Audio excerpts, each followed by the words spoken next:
Today I want to talk about one of the weirdest things the US government has ever proposed, and that's saying something. They called it the gay bomb. And no, this isn't a meme, and no, it's not a South Park episode. This is a real declassified US Air Force proposal from the 1990s. In 1994, the U.S. Air Force Wright Laboratory in Ohio proposed a 3-page document for new non-lethal chemical weapons. On that list was a chemical that made enemy skin sensitive to sunlight, a hetosis bomb, literally to make enemy have bad breath, and spraying enemies with bee pheromones that would make swarms of angry bees attack. This sounds like an episode of Black Mirror.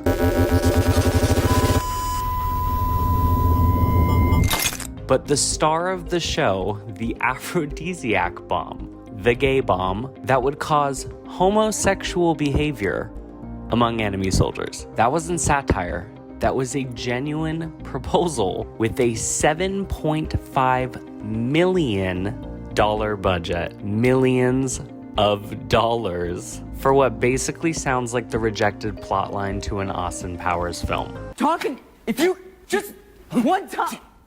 Zip it. And the best part is, there was no scientific proof that any of this was even possible. No human pheromone had ever been made to make anyone fall in love with each other. No chemical spray had ever existed to flip somebody's sexual orientation. And despite every Axe body commercial that you saw in the early 2000s, there has never been a scent that can literally attract anybody to you. Except for one man, Aaron Belkin, the director of the Miami Palm Center. He called the idea ludicrous. He said there was no way that you could just spray someone and the scent alone would make them gay, which I wish it worked that way, because I probably wouldn't be single if that were the case. So they pitched this document.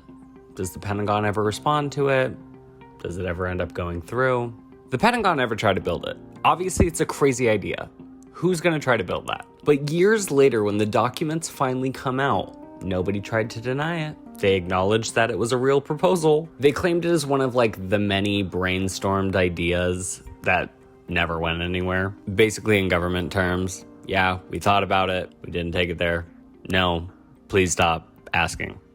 Still, the fact that this made it into any sort of an official paper or an official research literally shows how desperate our government was for creative weapons, anything after the post-Cold War. It also tells us at the same time what the military standpoint was on homosexual nature or identity, or how the LGBT played any single part, because it blows my mind that gay marriage wasn't legalized until June 26th of 2015, something like that. Yet they were willing to weaponize it all the way back in the 90s. It demonstrates that all our US government thought was that homosexuality was a sign of weakness. Something that could literally collapse an entire enemy base. And when the proposal was finally revealed in the early 2000s by the Sunshine Group, the reaction was explosive. Major outlets like BBC, The Guardian, ABC News covered it. The tone was usually a mix of outrage and comedy. LGBTQ activists obviously blasted the homophobia. Scientists mocked it for pseudoscience. And the public was just pissed that their taxpayer money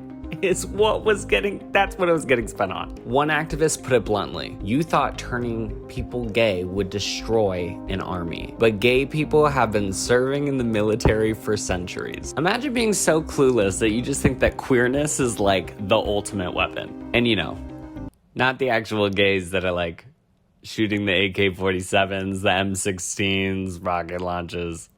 That wasn't the problem. Luckily, the gay bomb never ended up leaving the actual proposal stage, but it did become the running joke for the culture. In 2007, Wright Lab won the Ig Nobel Peace Prize. That's a parody award for ridiculous scientific ideas. 30 Rock made fun of it. In 1994, the Pentagon explored the possibility of a non-lethal chemical weapon that would, quote, reduce enemy soldiers' combat posture by making them totally gay bones for each other. Brickberry did a whole episode dedicated where a pink cloud turned everybody fabulous. And online today, it still pops up in memes, jokes, and online conspiracy content. Of course, the internet took the idea and ran with it, made it wild. So enter Alex Jones, screaming about chemicals turning the friggin' frogs gay. You think I am like, shocked by it, so I'm up here bashing it because I don't like gay people? I don't like them putting chemicals in the water that turn the friggin' frogs gay. Conspiracy forums blended the gay bomb idea for chemtrails, fluoride in the water, and soy milk. Now, if that was true, a Starbucks oat milk latte would technically be considered a government weapon of mass destruction. The theory goes that the US government is still using this gay bomb to feminize men, emasculate society, and push some agenda. Here's the bottom line. See what I did there? Here's the bottom line. The gay bomb was something that was real on paper, never ended up leaving the proposal stage. It tells more about the US military mindset in the 1990s, desperate for new tech, extremely homophobic, than about actual science. It became infamous because it was absurd, appalling, offensive, and kind of funny all at once. But it's also a good reminder that the US government loves to fund really bizarre projects, wacky things that nobody really knows any information about. Just listen to some of the appalling waste we have already identified. $8 million to promote LGBTQI+ in the African nation of Lesotho. Really quickly, I just want to put this in here. Me using that clip of Donald Trump does not say what my political values are. Fuck Trump. Anyways.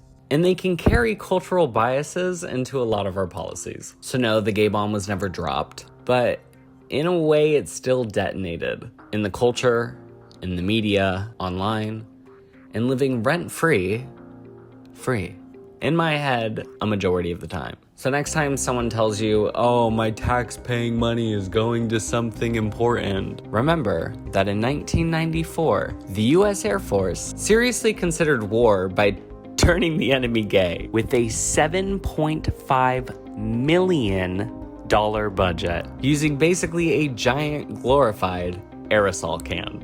And honestly, that might be the campiest thing the US Pentagon has ever done.